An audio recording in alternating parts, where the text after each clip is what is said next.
होते बाबू तुझा? हां, सोनी. वा, नाव तर मस्तच आहे. तर या ठिकाणी आपण आयुष्यमान स्मरणित याच्या जन्मदिवसाच्या निमित्ताने छोटीशी बुद्ध पूजा वंदना घेतलेली आहे आणि त्याला या बुद्ध वंदनेच्या आणि भगवान तथागत धम्म आणि संघाच्या कृपेने त्यांना आशीर्वाद लाभू, त्याचं मंगल व कल्याण हो अशी या ठिकाणी मंगलकामना होत्या. आणि छोट्या बेबीचा बड्डे असल्यामुळे ती आता माझी 2 पुस्तकं त्याला भेट आहे. तर या ठिकाणी आपण सर्व जे काही नातेवाईक रिश्तेदार जमलेला आहात त्याला आशीर्वाद देण्यासाठी. अतिशय चांगली बाब आहे. तर या ठिकाणी आपण भगवान बुद्ध धम्म आणि संघाची या ठिकाणी वंदना केलेली आहे आणि बऱ्यापैकी आपल्याला वंदना पाठही असते. पुस्तकामधून आपण बऱ्याचदा वाचत राहतात. तर बुद्ध वंदनेच्या संबंधाने आपण हे लक्षात घेतलं पाहिजे की जो एक संस्कार असतो त्याला आपण संस्कृती म्हणतो, कल्चर म्हणतो. तर ती संस्कृती किंवा ते कल्चर आपल्या मुलाबाळांमध्ये येण्यासाठी त्यांनी ते अनुकरण करावं म्हणून आपल्या घरी असा पूजापाठ सुद्धा कार्यक्रम आहे बुद्ध पूजा वंदनेचा, तो होत राहिला पाहिजे. एवढंच नाही तर आपल्या घरी भिक्षू संघाला किंवा भंतेजींना भोजनदानासाठी निमंत्रित केलं पाहिजे. तर काय होते, त्याच्यामुळे जे बौद्ध संस्कार आहेत ते आपल्या मुलांना अनुकरण करायला भाग पडतात. कारण आपण असं विचार करतो, अनेकांना असं वाटते, आम्ही बऱ्याच सुशिक्षित लोकांच्या घरी जेव्हा जातो तर आम्हाला अशा प्रकारे ते बोलतात की आमची बाबासाहेबांच्या विचारांप्रती श्रद्धा आहे किंवा बाबासाहेबांचे जे विचार आहे ते आम्हाला माहीत आहे, असं ते बोलतात. आम्ही शिकलेले लोक आहोत. आज आमच्याकडे मोबाईल आहे, आमच्याकडे पुस्तकं आहेत, मॅगझिन्स आहेत, तर आम्ही ते सहजतेने अभ्यासू शकतो. आणि त्याच्यामुळे आता आम्हाला अशा कुठल्या प्रकारच्या पूजा वंदनेची आवश्यकता नाही, कुठल्या भिक्षू लोकांना बोलवण्याची, त्यांना भोजन वगैरे दान देण्याची काही आवश्यकता नाही. मग आम्ही त्यांना देऊ तेव्हा, लग्नाचा कार्यक्रम असेल तेव्हा देऊ, वाढदिवस एखादा असेल, कोणी मरण पावला असेल किंवा कोणाचा गृहप्रवेश असेल तर तशा वेळेस आम्ही त्यांना बोलवू. म्हणजे एक प्रकारे पुरोहितासारखं, नाही का. जसं एखादे जुन्या हिंदू संस्कृतीमध्ये कसं होतं की जेव्हा कुठला संस्कार असला तर तेव्हाच एखाद्या ब्राह्मणाला बोलवत होते, ते त्याच्याकडून पूजापाठ करवून घेत होते, त्याला दक्षिणा वगैरे देत होते. नंतर तो ब्राह्मण कुठे आणि आपण कुठे. तशाचसारखं भिक्षूंच्या बाबतीमध्ये पण जेव्हा आपल्या घरामध्ये कोणता कार्यक्रम असला सुखाचा किंवा दुःखाचा तेव्हा आपण एखाद्या वेळ बोलवतो. मग तो कार्यक्रम पार पडला तर म्हणतेची कुठे ना आपण कुठे, नाही. आणि कशामुळे, तर आपण अशी धारणा मनात ठेवलेली आहे की मी ज्ञानी आहोत, आम्हाला सगळं आता ज्ञान भेटलेलं आहे. परंतु विषय असा आहे की कुठल्याही व्यक्ती हा ज्ञानाचं अनुकरण नाही करत. अनुकरण कशाचं करता बरोबर? तुमचं स्वतःचंच उदाहरण घ्या, तुम्ही अनुकरण नेमकं कशाचं करत आहात? आज सर्व लोक मोबाईल वापरतात म्हणून तुम्हाला मोबाईलचं अनुकरण तुम्ही करता. जे तुमच्या अवतीभोवती दिसते त्याचंच तुम्ही अनुकरण करता की नाही. पूर्वीच्या काळामध्ये आपण जेव्हा लहान होतो तेव्हा लोक शेणाने घरं सारवायचे की नाही, सडा टाकायच्या अन्नामध्ये, शेणाने घरं सारवायचे. आता आम्ही त्यांच्या गावाला गेलो तर अजून एक खेड्याचा भाग आहे, तर तिथे अशा काही गोष्टी सुरूही असतील काही काही ठिकाणी.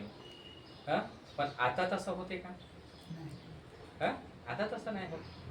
त्यावेळेस तसं करणेच अनुकरण होतं त्यांचं, की त्यांना वाटायचं का असं केलं म्हणजे घर स्वच्छ राहतं.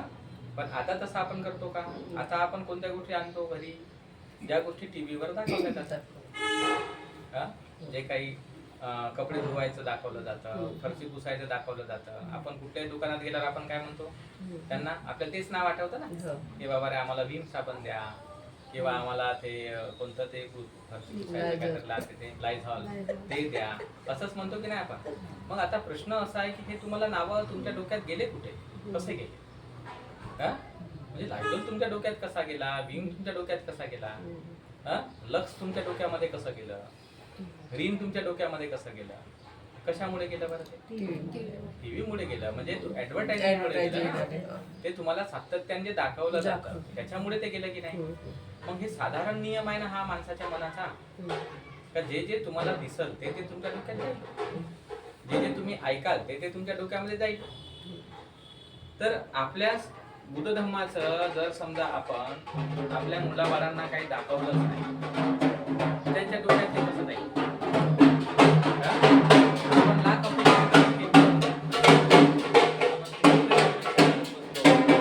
की आपल्या मुलांना चांगलं वळण लागलं पाहिजे, घरच्या लोकांना चांगलं वळण लागलं पाहिजे. अरे तुमच्या अपेक्षेनं होतच नाही ना प्रॅक्टिकली. होते का तसं? तुमच्या अपेक्षेने या जगामध्ये काहीही होत नाही. जसं भगवान तथागतांनी एकदा एका ब्राह्मणाला उपदेश केला होता. ते त्यावेळेस पूजापाठ करणारे ब्राह्मण होते. तर भगवान म्हणाले की हे ब्राह्मणा, तू अनेक प्रकारची पूजापाठ करतो आणि ही जी नदी आहे तर या नदीचा जो पैल तीर आहे, तर तू किती जरी पूजापाठ केली तर तो पैल तीर जो आहे तो ऐल तीरावर येईल का? नाही येणार ना. मग हे साधा नियम आहे की नाही? तो नियमच नाही आहे की तो तुम्ही कितीही पूजा करा, पाठ करा, प्रार्थना करा, इच्छा करा, ती गोष्ट तशी येत नाही. तर त्याच्यासाठी काही प्रक्रिया असतात. तर त्याच्यासारखं आपल्याला लाख जरी वाटत असेल की आपण चांगले बनलो पाहिजे, आपलं वर्तन चांगलं बनलं पाहिजे, आपलं वागणं बोलणं चांगलं बनलं पाहिजे, हे फक्त काय आहे? इच्छा आहेत तुमच्या. इच्छेच्या व्यतिरिक्त हे काही नाही आहे. आणि त्या इच्छा तुमच्या पूर्ण नाही होऊ शकत. कारण त्या इच्छा पूर्ण करण्याचा किंवा ज्याचा जो एक मार्ग असते तो तुमच्याकडे आहेच नाही. तो तुम्ही त्या प्रकारचा प्रसारित सुद्धा नाही केलेला आहे. तर म्हणून आपल्या घरामध्ये हे जे बौद्ध संस्कार असतात ना, त्याचं पालन होत राहिलं पाहिजे. आपल्याकडे वेळ नाही असं जे आपण म्हणतो ती खोटी आणि खोटारडी गोष्ट आहे. प्रत्येकाकडे तेवढेच वेळ आहे. भगवान बुद्ध बनले तर 24च तास होते, त्यांना 25 तास भेटले का? बाबासाहेब आंबेडकरांनी एवढा मोठा भारत देश बदलला, त्यांना 24च तास होते का? 25 तास भेटले का त्यांना? एवढे मोठे महान सायंटिस्ट लोक होऊन गेले जगात, त्यांना का 25 तास भेटले का? 24च तास होते.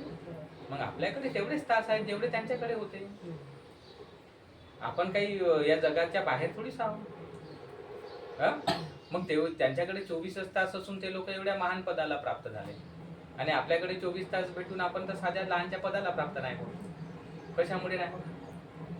कारण आपण असं गृहीतच धरत राहतो का माझ्याकडे वेळच नाही, माझ्याकडे वेळच नाही, आणि आपण निरर्थक गोष्टींमध्ये बहुतांश वेळ घालवतो.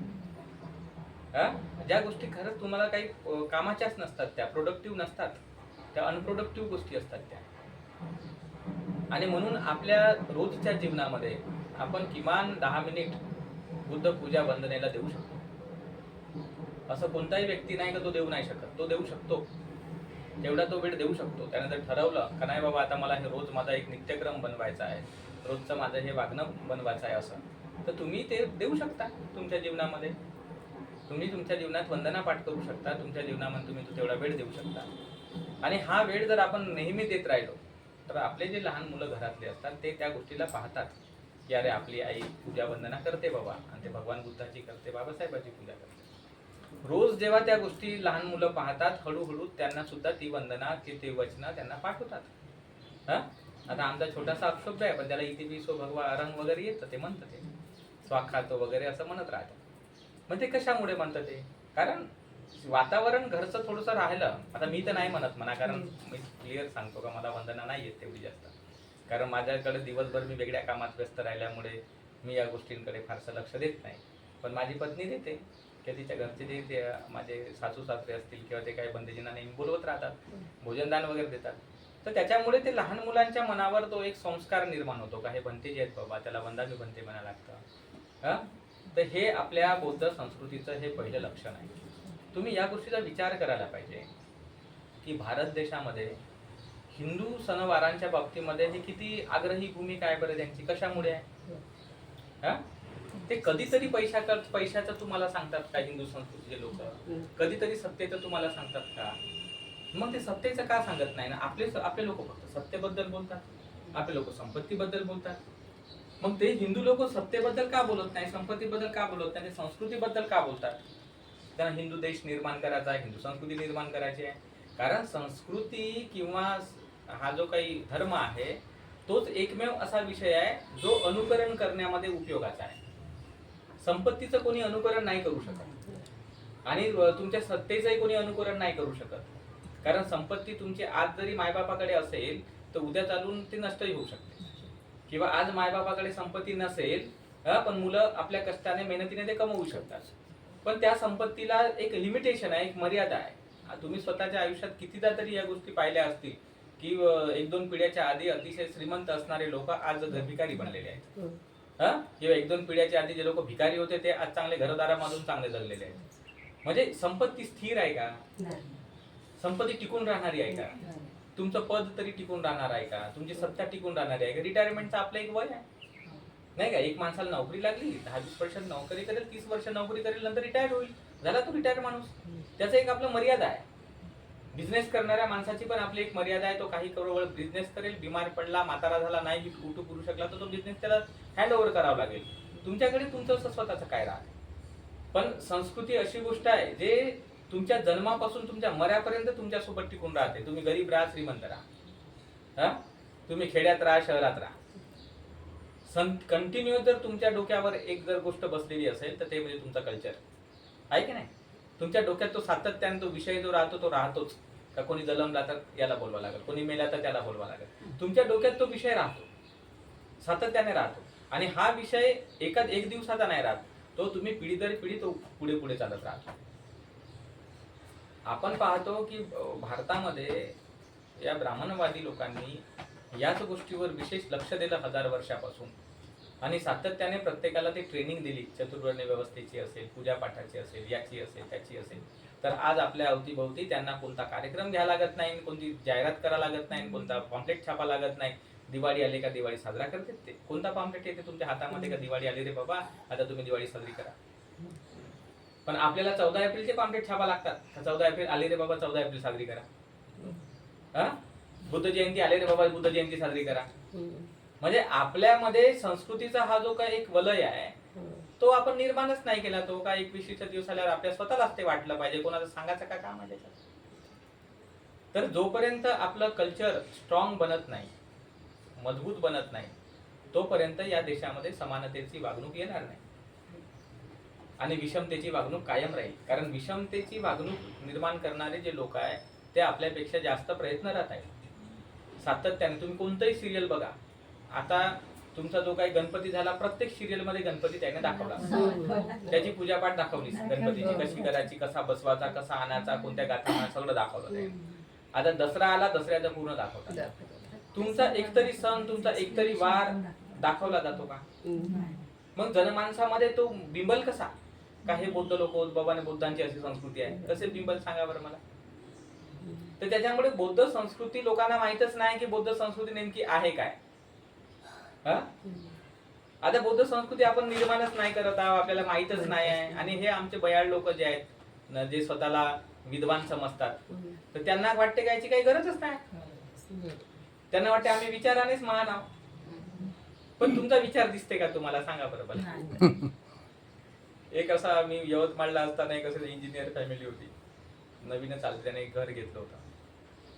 मग त्यांनी मला बोलवलं, तेव्हा मी बंदीजी होतो. आणि मग तिथे आम्ही गेलो याला वंदनेसाठी. आता वंदनेसाठी गेल्यानंतर आता आपण कसं म्हटलं का बाबा अगरबत्ती मेणबत्ती वगैरे प्रज्वलित करा, नाही का ताई, तुम्हाला काय लागते का? नाही लागत असेल तर पाणी बिणी पिऊन घ्या.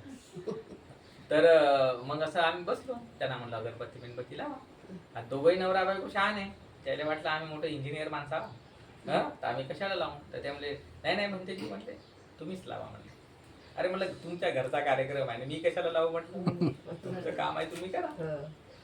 नाही म्हणे आम्ही बाबासाहेबांच्या विचाराची पूजा करतो म्हणे, अगरबत्ती मेणबत्ती लावलीच पाहिजे असं काही नाही म्हणे.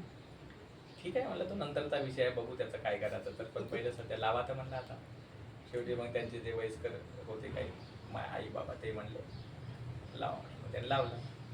झाली थोडीशी वंदना वगैरे घेतली. नंतर त्यांना म्हटलं का ठीक आहे, आता म्हणलं बाबासाहेबाला तुम्ही मानता, तुमच्या मनामध्ये बाबासाहेबाचं ज्ञान आहे, म्हणलं मला तुम्ही दाखवाल कसे, तुम्ही दाखवणार कसे. म्हणलं तुम्ही म्हणत आहात म्हणलं का विचाराने मी बाबासाहेबाला मानतो, विचाराने तुम्हाला दाखवाल कसं. दाखवा म्हटलं तुमचा विचार तर तुम्ही बाबासाहेबाला मानता. तर दाखवता येत नाही. मग जी गोष्ट दाखवता येते ती गोष्ट बोलायची कशाला म्हणलं आपण. जी आपण दाखवू नाही शकत गोष्ट ती बोलायची कशाला, आपण बोलायचीच नाही म्हणलं ती गोष्ट आपण. आणि हे लक्षात ठेवायचं म्हणलं का आपण कोणासमोर बोलत आहोत. आपल्या घरी आपण भिक्षूंना पाचारण केलं, 2-4 भंतेजी तुमच्याकडे आले नाही का, हा तुमच्या विनंतीला मान देऊ, आणि आपण त्या भंतेजी समोर असं बोलत आहोत, म्हणजे आपण भिक्षू संघाला काही समजत आहोत का नाही. आपले गुरु आहे बाबा ते, त्यांना काही समजायला पाहिजे की नाही. त्यांना म्हटलं तुमचे विचार कितीही चांगले असतील, परंतु ते जर विचार व्यक्त झाले नाही, ते जर विचार प्रकट झाले नाही, तर कोणालाच समजणार नाही म्हणलं का तुमचा विचार नेमका कोणता आहे, नाही का. आज म्हणलं तुमच्या मनात बाबासाहेबांकडे श्रद्धा आहे, तर तुम्ही या माध्यमाने श्रद्धा व्यक्त करू शकता म्हणलं, पुष्प अर्पण करून, वंदन करून, अभिवादन करून. तेव्हा लोकांना पाहणाऱ्याला वाटेल म्हणलं का बाबासाहेबाला मानणारा माणूस आहे, भगवान बुद्धाला मानणारा माणूस आहे. पण तुम्ही नुसतं धिम्म त्या ठिकाणी उभे राहाल म्हणलं, हा, आणि काहीच कराल नाही, तर पाहणाऱ्याला काय वाटेल म्हणलं का याची तर श्रद्धाच नाही बाबासाहेबाबद्दल. कुठलीही तुमच्या मनातली जी भावना असते ती अमूर्त आहे, अदृश्य आहे, ती काही दिसू शकत नाही. बरोबर आहे का नाही. तुम्हाला ती व्यक्त करावी लागते. तुमच्यातलं प्रेम असेल ते तुम्ही व्यक्त करता, तुमच्यातला द्वेष असेल तो तुम्ही व्यक्त करता, तुमच्यातली ईर्ष्या तुम्ही व्यक्त करता, नाही करत का. एखाद्या बाईबद्दल तुमच्या मनात ईर्ष्या निर्माण झाली, लगेच तुम्ही टोमणा मारता. म्हणजे टोमण्याच्या माध्यमाने ईर्ष्या व्यक्त झाली की नाही. लगेच द्वेष असला कोणत्या व्यक्तीच्या बाबतीमध्ये, लगेच तुम्ही त्याला शिवी वगैरे देऊन देता, द्वेष व्यक्त झाला की नाही. लोभ असेल एखाद्या गोष्टीच्या बाबतीत, तर लगेच तुम्ही त्या गोष्टीकडे धावता आणि म्हणता का मला ही गोष्ट पाहिजे, व्यक्त झाला की नाही. तेव्हा जेव्हा या गोष्टी व्यक्त होतात तेव्हा आपण काय म्हणतो, अरे हा व्यक्ती लोभी आहे, हा व्यक्ती द्वेष करणार आहे, हा व्यक्ती ईर्ष्या करणार आहे, असं म्हणतो की नाही. मग तशाच सारखं तुमच्या मनामध्ये श्रद्धा जर असेल तर ते व्यक्त झाल्यावरच समजेल ना. तुमच्या मनामध्ये मैत्री असेल तर व्यक्त झाल्यावर समजेल ना. तुमच्यात प्रज्ञा ज्ञान असेल तर तो व्यक्त झाल्यावर समजेल ना. परंतु तुमच्याकडे जर हे आहे, तुम्ही म्हणत आहात की आमच्यामध्ये आहे, आणि व्यक्त होताना दिसूनच नाही राहिली, तर आमच्यासारखे माणसं काय म्हणतील, खोटं बोलताय म्हणतील हा माणूस. बरोबर आहे का. खोटारडेपणाच वाटायला ना तो. तर म्हणून आपण हे लक्षात ठेवायचं का जसे तुमचे दुर्गुण तुम्ही व्यक्त करता, तसे तुमचे सद्गुण व्यक्त झाले पाहिजे, नाही. पण दुर्गुण व्यक्त करण्यासाठी तुमच्याकडे भरपूर यंत्रणा आहे, सद्गुण व्यक्त करायला तुमच्याकडे यंत्रणा नाही. आणि का नाही आहे, कारण तुम्हाला सद्गुण हा विषय समजलेला नाही आहे, नाही का. तुम्हाला सद्गुणाचं महत्व समजत नाही, सद्गुणांचं मूल्य समजत नाही. तुम्हाला सद्गुण मध्ये कमजोरपणा वाटते. मग सद्गुण मध्ये जर तुम्हाला कमजोरपणा वाटत असेल तर मग या महापुरुषांचे फोटोज कशाला लावायचे, आपण घरी पूजा कशाला करायची, नाही. आमच्या एका प्रवचनामध्ये धम्मपदाच्या मी म्हटलं होतं की तुम्ही इतकं तुमच्या आयुष्यामध्ये पैशाला महत्व देता की तुम्हाला पैशासमोर नातेवाईक महत्वाचे नाही, नाही. पैशासमोर तुम्हाला धम्म महत्वाचा नाही, पैशासमोर तुम्हाला भंतेजी महत्वाचे नाही, पैशासमोर तुम्हाला कोणते आचार्य उपाध्याय महत्वाचे नाही, पैशासमोर तुम्हाला बाकीचे बाबासाहेबांचे विचार किंवा त्यांचे ग्रंथ पुस्तकं महत्वाचे नाही. इतका तुम्हाला पैसा प्रिय आहे, तर मग म्हणलं तुम्ही मुकेश अंबानीचा, अनिल अंबानीचा फोटो का नाही लावत तुमच्या घरी, नाही का. त्यांची पूजा करा, त्यांचे फोटो लावा. किंवा तुम्ही म्हणलं सौंदर्य तुम्हाला मोठं प्रिय आहे, तर मग ऐश्वर्या राय सारख्या सुंदर बाई महिला आहे तिथे, त्यांचा फोटो का लावत नाही तुम्ही, त्यांची का पूजा नाही करत. जगामध्ये यशस्वी लोक खूप आहेत, ज्यांच्याकडे सत्ता आहे, संपत्ती आहे, भरपूर वैभव त्या लोकांकडे आहे, मग तुम्ही त्यांची का पूजा करत नाही, जेव्हा की तुम्ही त्याच्याच मागे लागून आहे ना. आता ज्याच्या मागे आपण लागून आहोत त्याची पूजा करायला पाहिजे. पण तसं का होत नाही, तसं तर व्हायला पाहिजे ना. म्हणजे तुम्ही स्वतःच्या मनाला पहिले ठरवा की तुम्ही कोणत्या मार्गाला जात आहात. म्हणजे एकीकडे कोणता पाखंडवाद किंवा कोणता असत्यता तुमच्या डोक्यात चाललेली आहे. म्हणजे एकीकडे तुम्ही या मार्गाला जात आहात की चला बाबा मला सत्ता पाहिजे, संपत्ती पाहिजे, मोठेपणा पाहिजे, मानपान पाहिजे, हे पाहिजे, ते पाहिजे. मग तुम्ही त्या लोकांचे का फोटो लावत नाही, त्यांची का पूजा करत नाही, तुम्ही या लोकांचे फोटोच लावता कशाला घरी. कारण हे लोक तर तसं काही सांगत नाही, यांची तर विचारसरणी वेगळी आहे. गाडगे बाबाचा फोटो लावतो आपण, जो माणूस बिचारा खापर जे होतं ते असं डोक्यात टाकायचा, भिक्षा मागायचा, जिथे भेटेल तिथे जागा झाडून टाकायचा, जेवण करायचं आणि कीर्तन करत फिरायचा, त्याचा फोटो लावतो आपण. तुकाराम महाराजांचा फोटो लावतो, नाही. संत कबीराचा फोटो लावतो आपण, गुरु नानक देवांचा फोटो लावतो. यांची फोटो का लावतो आपण, कारण त्यांच्याकडे काहीतरी असे सद्गुण आहेत जे सद्गुण त्या मानवतेला चांगली दिशा देणारे आहेत. पण तुमची संपत्ती, तुमची प्रॉपर्टी तुम्हाला चांगली दिशा देईल याची काही गॅरंटी नाही. जर तसं असतं तर मी एका ठिकाणी असंही बोललो होतो की तो तुमचा अजय देवगन नावाचा हिरो, तो नाही म्हणता 1000-2000 करोडचा मालक असेल, त्याची बायको ते दोघंही जण, पण तो ऍडव्हर्टाईज कोणती करतो? विमल खा म्हणतो, लोकांना गुटखा खा म्हणतो, नाही हा, रमी खेळा म्हणतो, जुगारी खेळा म्हणतो. हा, म्हणजे तुमच्या त्या विद्वत्तेचा काय फायदा, तुमच्या त्या प्रसिद्धीचा काय फायदा, जर तुम्हाला स्वतःची अक्कल नाही आहे की आपल्या सांगण्यामुळे कोणतं चुकीचं वळण जनतेला लागू शकते, हा, कोणत्या वाईट गोष्टी निर्माण होऊ शकते. अरे नाही, त्याला ऍडव्हर्टायझिंगचे पैसे भेटत असतील थोडेफार, नाही भेटले तर का गरीब होणार आहे तो? गरीब होणार आहे का भिकेला लागणार आहे का? असे भारत देशात कित्येक भिकेला लागलेले लोक आहे, पण तो तर भिकेला लागूच नाही शकत ना. एक दोन ऍड नाही जरी त्याने केल्या समजा, पण ती बुद्धिमत्ता ते कायम तर ठेवा लागेल माणसाला. तर आपण हे जाणलं पाहिजे का कित्येक तरी तुम्हाला असे फिल्म ऍक्टर्स असतील, ते तुमचे क्रिकेटर्स लोक असतील, जे काय करत आहेत, ज्योतिषशास्त्राच्या मागे लागून आहेत, अंक ज्योतिषाच्या मागे लागून आहेत. त्यांची नावं ते देवगणची स्पेलिंग बघा तुम्ही कशी आहे, म्हणजे चुकीची स्पेलिंग आहे. देवगण वेगळी स्पेलिंग आहे. तुषार कपूरची स्पेलिंग बघा, तुषार मध्ये एस स्टँड डबल लावलेला आहे तुषार. तो कशासाठी लावला त्याने? कोणीतरी अंक ज्योतिषाने त्याला सांगितलं की बाबा रे, तुझी स्पेलिंग जर अशी जर तू जर लिहिली तर त्याच्यामुळे तुझ्यामध्ये मग धनाची वर्षा होईल, मोठा प्रसिद्ध होशील, तुझे प्रत्येक मूवी फेमस होतील, तुझे प्रत्येक मूवी चालतील. आणि तो बयाड माणूस, बुद्धीचा भाग नाही त्याला, बेअक्कल माणूस कर देतो तसा. मग मला तुम्ही सांगा का तुमच्याकडे सत्ता आली, तुमच्याकडे संपत्ती आली, तुमच्याकडे नाव लौकिक आला, पण अक्कल येते का? अक्कल तर वेगळा विषय आहे. तर जेव्हा अक्कल येईल तेव्हा ते भगवान बुद्धाचे शिष्य झालो आपण, नाही? जेव्हा बाबासाहेब शिष्य आपण केव्हा बनतो? जेव्हा अक्कल येते तेव्हा. अक्कल नाही आली तर बाबासाहेब शिष्य काय आपण बनत नाही. तर म्हणून आपण आपल्या मुलाबाळांना स्वतःला चांगलं वळण लावायचं, काही बाकीच्या गोष्टींचं टेन्शन नाही घ्यायचं. माणसाचं जीवन जे चालतेच ना ते बरोबरच चालत राहते, कारण तेवढं चालण्यासाठी आपण नक्की प्रयत्न करतो, त्याच्यामुळे त्याचं काही टेन्शन नाही. पण त्याच्यापेक्षा सर्वात किमती गोष्ट आहे तुमचं स्वतःचं आयुष्य. कारण तुम्ही कितीही जरी धनदौलत कमावून ठेवली, तुम्ही जर मरून गेले तर ते शेवटी त्याच्यावर मुलाबाळांचा किंवा नातेवाईकाचा कोणाचाही अधिकार होऊ शकतो, पण तुमच्या स्वतःच्या शरीरावर तुमचा फक्त अधिकार आहे का नाही? इथे कोणाचाही अधिकार नाही तुमच्या शरीरावर, तो फक्त तुमचाच अधिकार आहे. आणि म्हणून भगवान बुद्ध म्हणले की जर तुम्ही स्वतःला प्रेम करत असाल आणि तुम्हाला असं वाटत असेल का तुम्ही तर तुमच्यावर प्रेम आहे, तुमच्यावर जीव आहे, तर तुम्ही स्वतःला सन्मार्गावर आरूढ करा, कारण त्यामुळे तुम्हाला लाभ होईल, त्याचा फायदा होईल, नाही का? भगवान बुद्धाने सांगितलं धम्मपदामध्ये की एखाद्या दुश्मनाचा जेवढं नुकसान नाही करू शकत त्यापेक्षा जास्त नुकसान तुमचं वाईट मार्गावर गेलेलं मन करते, नाही का? मग त्याचप्रमाणे एखादा आईवडील जेवढं पोराचं कल्याण नाही करत त्यापेक्षा जास्त चांगल्या मार्गावर गेलेलं आपलं मन आपलं कल्याण करते. मग आपल्या मनाला सन्मार्गावर आणणं हे आपलं कर्तव्य आहे. माणूस तर माणसाचं मन नाही येत सन्मार्गावर, तिथं चंचल आहे, भटकणार आहे, पण आपलं कर्तव्य आहे त्याला आणणं. आणि हे आणण्यासाठीच मग आपल्याला या महापुरुषांचे उपदेश असेल किंवा हे चांगली संस्कृती, चांगलं कल्चर असेल, चांगला धर्म असेल, याच्या सानिध्यात राहावं लागतं. तेव्हा आपल्या मनाला कळत नकळत हे गोष्टी माहीत होत जातात की अरे भगवान बुद्धानं तर असा उपदेश केला, भगवान बुद्धानं तर हे सांगितलेलं आहे, तिथे असं आलेलं आहे, तिथे तर असं हळूहळू शिकता शिकता त्या सानिध्यात जाता जाता मग आपण विचार करण्याची आपली पद्धती बदलते.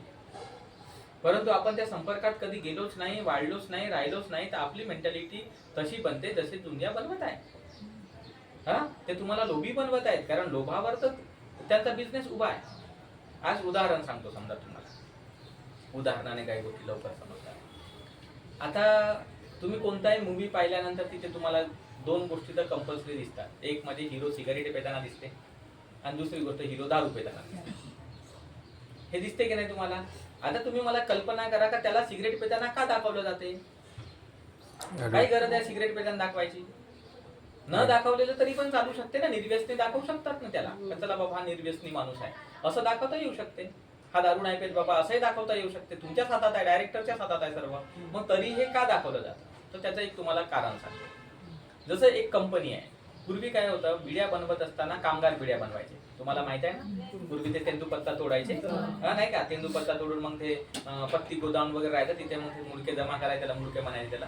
ते जमा करायचे, जमा केले मग त्याच्या प्रक्रिया केली की त्याला मग बरोबर कटिंग करून मग ते कामगार लोकांना पाठवायचे आणि मग कामगार लोक बिड्या हे करायचे. तर त्यावेळेस काय व्हायचं, त्याची आपली एक मर्यादा होती बिड्या बनवण्याची, कारण तेंदूपत्ता काय एवढा जास्त होता का? नव्हता. आणि त्याच्यामध्ये कामगार लोक, त्यांना भेटणारं काम, त्याच्यातला बराचसा पत्ता वेस्टेज जायचा, कोण काही सडाचाही असेल, तसं व्हायचं. त्याच्यामुळे संख्या कमी होती, त्याची लिमिटेड होती बिड्या बनवणाऱ्यांची संख्या.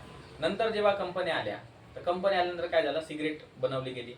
तर सिगरेट बनवले गेल्यानंतर आता हार्डली एक समजा कारखाना आहे, एक कारखाना, असे तर हजार भरपूर कारखाने आहेत जगभरात, पण एक कारखाना एका दिवसाला 3 लाख सिगरेट बनवते.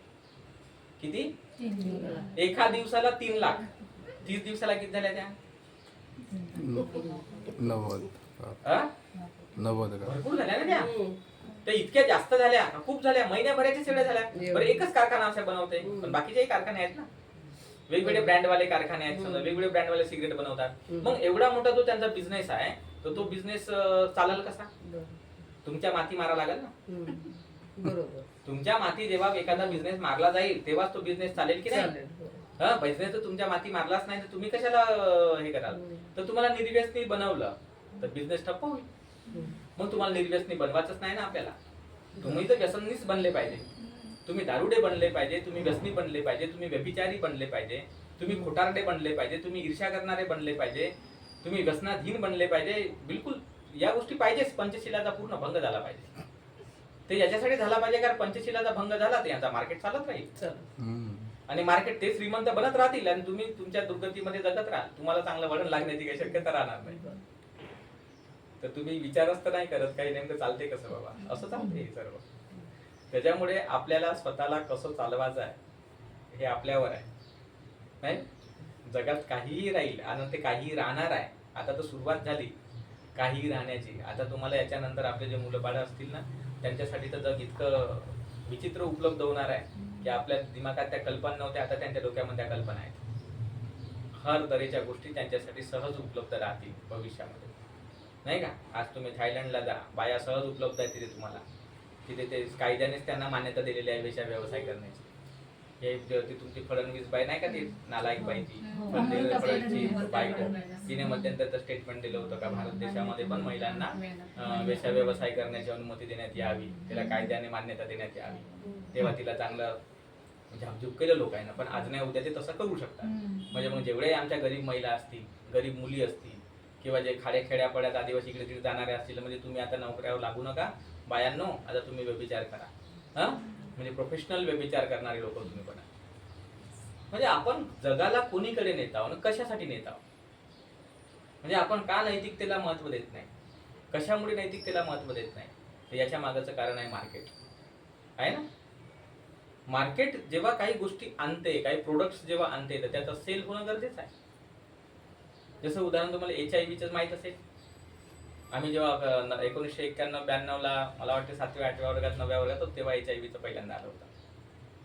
HIV रोग आहे का नाही, किती लोक त्याच्याने बाधित आहेत, काय त्याचा प्रचार प्रसार आहे, आपल्याला तेवढा काय आकडेवारी माहित नाही, किंवा खरंच काय ती फार मोठी बिमारी आहे बाबा अशातलं काय माहित नाही. पण त्या गोष्टीमुळे जे प्रोडक्ट्स मार्केटमध्ये आले, त्यांचा जो सर्वाधिक जो बिझनेस जो वाढला तो वाढलाच ना. हा, तुम्ही हे लक्षात नाही घेऊ शकत की तुम्हाला कशा प्रकारे बेवकूफ बनवलं जाते. आणि आपल्याला काय वाटते, बापरे हे असं झालं म्हणजे आम्ही कुठे स्टँडर्ड ऑफ लिव्हिंग वाटते. काही ते स्टँडर्ड ऑफ लिव्हिंग वगैरे नाही आहे. आपल्याला वाटते तो आपला भ्रम आहे. ओरिजिनल स्टँडर्ड ऑफ लिव्हिंग तर बाबासाहेबांचा आहे. ओरिजिनल स्टँडर्ड ऑफ लिव्हिंग तर भगवान बुद्धाचा आहे. कारण त्यांनी आपल्या काया वाचा चित्तावर संयम ठेवून स्वतःचं कल्याण केलं आणि इतरांचं कल्याण केलं. हे ओरिजिनल स्टँडर्ड ऑफ लिव्हिंग होय, नाही. इथे आपण स्टँडर्ड ऑफ लिव्हिंगच्या नावाखाली एका गरीब माणसाला सुद्धा मदत नाही करू शकत. आणि आपण म्हणतो की मी कारमध्ये फिरणारा माणूस आहो आणि एखाद्या छोट्याशा माणसाला पाणी द्यायची पण आपली लायकी नाही. ते स्टँडर्ड ऑफ लिव्हिंग आहे. त्याला स्टँडर्ड ऑफ लिव्हिंग म्हणतो का आपण? तर तुम्ही समजून घ्या की जग ज्या पद्धतीने घडत आहे, या अशा घडणाऱ्या जगाला आपल्याला जर सन्मार्गावर आणायचं असेल किंवा काय, तर आपल्याला घरातूनच या गोष्टी सुरुवात करावी. बाबासाहेबांचे विचार अतिशय अनमोल आणि किमती आहेत, तर ते आपल्या घरामधूनच सुरू करावं लागतात. आपण हा विचार नाही करत बसायचा का कोणीतरी पालन करेल ना होईल, नाही. हे संख्येवर सर्व डिपेंड करते. तुम्ही फुटाणे पाहिले, आपल्या घरी फुटाणे असतात ना, तुम्ही एकच फुटाणा टाका त्या याच्यामध्ये मातीमध्ये, फुटताना दिसते का तो? नाही दिसत. तो एक फुटाणा नाही फुटत. तो बिचारा एक राहते, तो काळा पडून जाते तिथे. जेव्हा तुम्ही 10, 20, 40, 50 फुटाणे टाकता तेव्हा ते फुटते, आहे ना. संख्येबलाला महत्व आहे. जेव्हा हजारोच्या संख्येने सन्मार्गाचं पालन करणारे लोक तयार होतात, तेव्हा ते एक विशिष्ट संस्कृती निर्माण होते.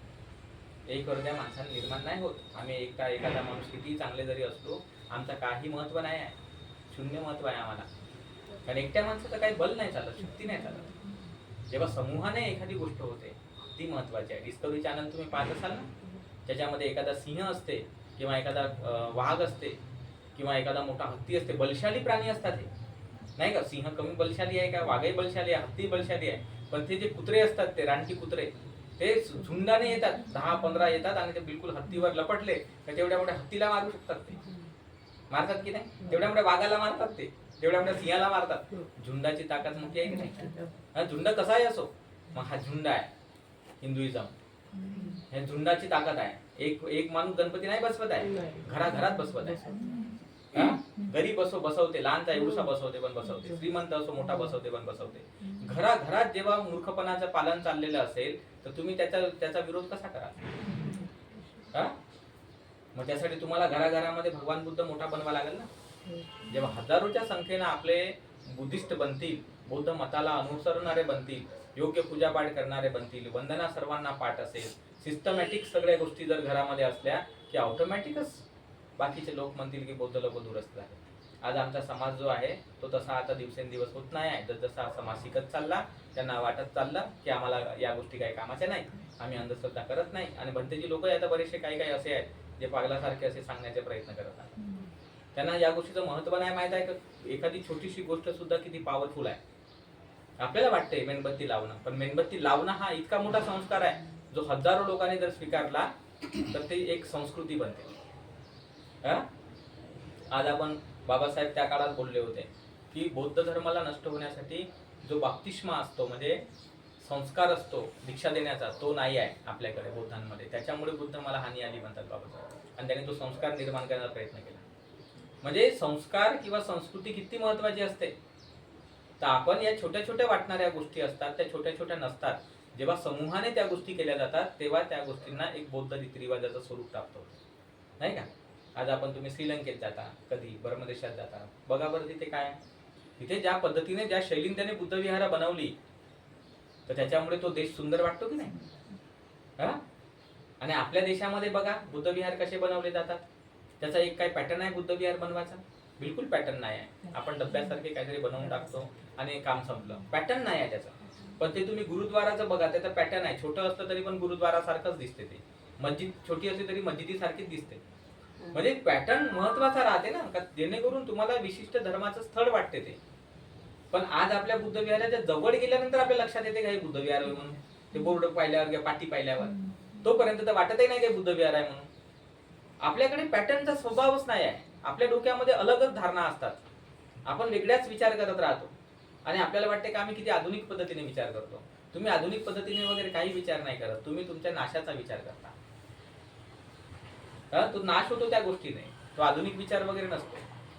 आज जेव्हा तुम्ही या गोष्टींना जाणता की एक पर्टिक्युलर जोपर्यंत कल्चर आणि त्याला मानणारे हजारो लोक निर्माण होत नाही तोपर्यंत तुमचं शिक्षण, तुमचं राजकारण, तुमचं समाज, तुमचं अर्थकारण हे स्ट्रॉंगच बनू शकत नाही. तुमचा एक नेता तुम्ही निवडून नाही आणू शकत, माहित आहे का? लोकसंख्याच नाही ना तशी एका मताला मानणारी. लोकसंख्येवर तर अवलंबून आहे सगळं. एक जण माणूस येते तुम्हाला सांगते बाबासाहेब तर विचारामध्ये आहे, विचाराला मानलं पाहिजे, का करता पूजापाठ करून? दुसरा माणूस म्हणते पूजापाठच केला पाहिजे. मग हे दोन लोक दुश्मन बनतात एकमेकांचे. एक म्हणते विजयादशमीला नागपूरला गेलं पाहिजे, दुसरा येऊन म्हणते का 14 ऑक्टोबरला गेले पाहिजे. दुश्मन बनतात ते लोक.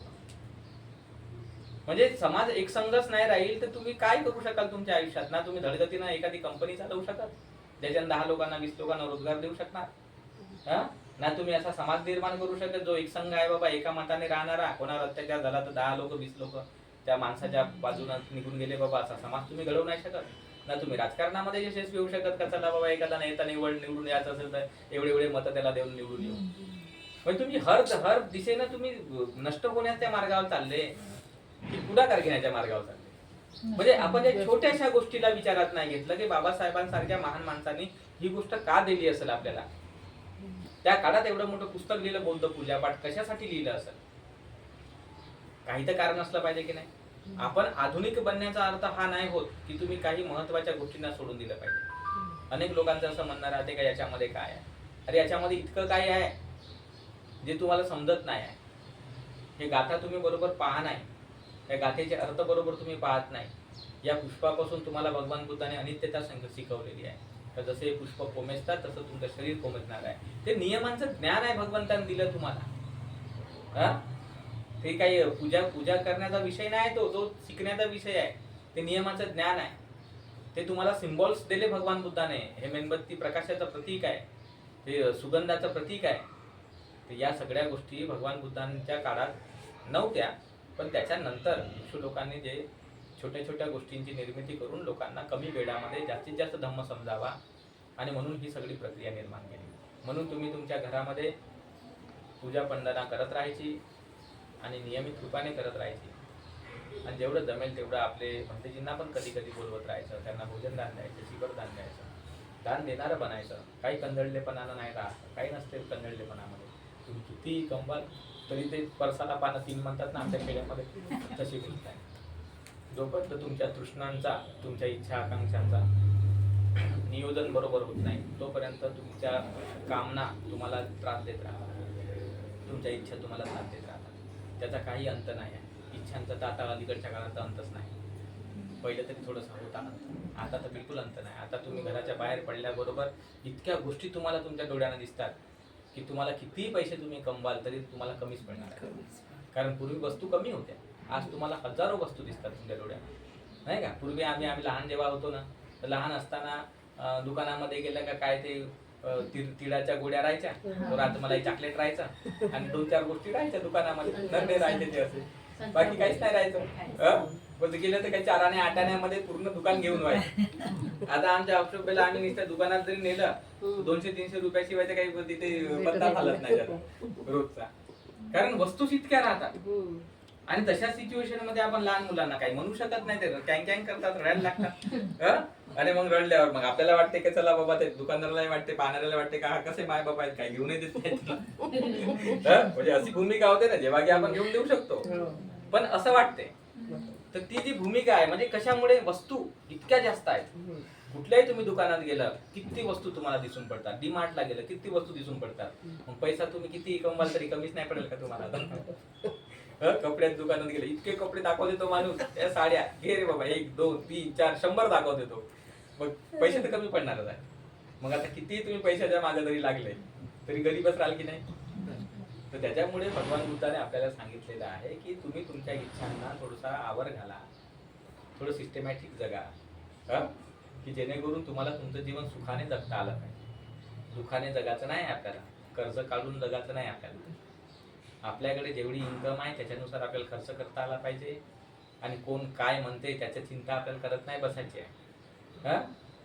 आणि तुम्ही जर म्हणाल की बाबा त्या माणसानं हे घेतलं, मला हे भेटलं, ते घेतलं, त्या भानगडीत तुम्ही पडले का समजा तुमचं जीवनात दुःख आलं. इथे एकमेकाचं अनुकरण संपत्तीच्या बाबतीमध्ये नाही करायचं. एकमेकाचं अनुकरण चांगल्या धम्माच्या बाबतीमध्ये केलं तर तुमचं कल्याण आहे. कारण कसं आहे, या गोष्टीच्या बाबतीत तुम्ही एकदा चिंतन करायला सुरू केलं की हळूहळू तुमचे शीलभंग व्हायला लागतात. मग तुमच्यात लोभ निर्माण व्हायला लागतो. मग जॉबमध्ये काही अफरातफरी करता येईल काय, हा प्लॅनिंग तुमच्या डोक्यामध्ये यायला लागते. किंवा कोणी काही तुम्हाला सांगत आहे, प्रलोभन देत आहे, त्या प्रलोभनाला तुम्ही बळी पडू शकता. नाही, प्रलोभन देतात ना लोक, का बँकचं लोनचं याचं त्याचं कोणतं आहे, मग तुम्ही अरे होई बाबा माझं काहीतरी, आणि पटकन त्याच्यामध्ये मग माझं बळी पडून जाते, मोठं नुकसान होऊन जाते. म्हणजे माणसाचा दिमाग जो आहे तो असा चंचल होऊन जातो. मग तुम्हाला सुखान जगाचं जर असेल तर भगवान बुद्धाशिवाय पर्याय नाही तुमच्याकडे. 5 शील आपल्या डोक्यामध्ये ठेवायचे आणि पंचशिलाच्या नुसार जीवनाचा विचार करायचा, आणि तुमची हर तऱ्हेची प्रगती त्याच्यामध्ये शक्य आहे. आणि हे जे बाकीचं आपल्याला वाटत राहते या जगाचं रहस्य, ते रहस्य त्याच्या भानगडीत जास्त नाही पडायचं. कारण याच्यासाठी नाही पडायचं, कारण या गोष्टीचा काही अंत नाही. आज आपण पाहतो तो मेहुल चौकशी सारखे लोक किंवा नीरव मोदी सारखे लोक, कित्येक लोक आहेत अगदी 9-9 हजार करोड रुपये देशाचे घापले करून निघून गेले. नाही, मग आपण हे लक्षात ठेवायचं डोक्यामध्ये की श्रीमंत झालेला माणूस सुद्धा चोर आहे. नाही, मग आपण चोर बनून काय करतो? त्याला तर आपण चोरच म्हणणार ना. असं त्याच्याकडे करोडोची प्रॉपर्टी, पण आपण म्हणताना त्याला काय म्हणणार? चोरच म्हणणार ना. जेवढे हिरो हिरोईन एवढे आपल्याला दिसतात, पण आपण तर त्यांना व्यभिचारीच म्हणणार ना. आपण थोडी त्यांना असं म्हणणार आहोत शिलवान आहेत बाबा. असं म्हणतो का आपण त्यांना कधीतरी नाही. का बाबा मोठे दुर्शीलवान आहेत बाबा रे मोठे सदाचारी आहेत त्यांच्यासारखा तर कोणी सदाचारीच नाही असं आपण एकही वेळ म्हणत नाही ना त्यांना. हा? तर आपण हे जाणायचं का आपली ओळख आपण स्वतः निर्माण करायची आणि आपली ओळख आपल्या पद्धतीने असली पाहिजे. तर हे भगवंताने काय केलं, जगण्याचं ट्रेनिंग दिलं आपल्याला की जीवनामध्ये कसं जगलं पाहिजे. कारण आपण जे जगतो तर त्या जगण्याला एक नियमशीरता असली तर जीवन चांगलं राहते आपलं. पण ते अस्ताव्यस्त बनलं तर मग तुमच्या जीवनात आज नाही उद्या अडचणी येतात म्हणजे येतात. या वर्षी नाही ते दुसऱ्या वर्षी, दुसऱ्या तिसऱ्या चौथ्या पाचव्या कोणत्या नाही कोणत्या वर्षी येतात. आणि मग ती अशा येतात का मग त्याच्यातून तुम्हाला बाहेर निघणं मोठं कठीण चाललं जातं. मग तुम्ही रडता, आकांतांडव करता, परेशान होता, मग तुम्ही मोठ्या ट्रेसमध्ये चालले जाता. मग आपल्या ट्रेसमध्ये जायचं जर नसेल तर हळूहळू छोट्या छोट्या गोष्टीचं पालन करत करत जायचं. तर अशा प्रकारे बुद्धाचा धर्म खूप महत्त्वाचा आहे आणि माणसाच्या मनाला चांगलं वळण लागणार आहे. तर म्हणून तुम्ही एक सांस्कृतिक चांगलं जीवन जगा, सुंदर जीवन जगा. सर्वांनीच जगलं पाहिजे, आम्ही जगलं पाहिजे, नाही का. तर त्याच्यामुळे हे चांगले आहे तुमच्या बड्डेच्या निमित्ताने या पद्धतीने आपल्याला येता आलं. आमचे भगत साहेब नेहमी आमचे प्रवचन ऐकत राहतात यूट्यूबला वगैरे. तुम्ही यूट्यूब पण चॅनल पाहत जा आमचं, लोकांना पाठवत जा.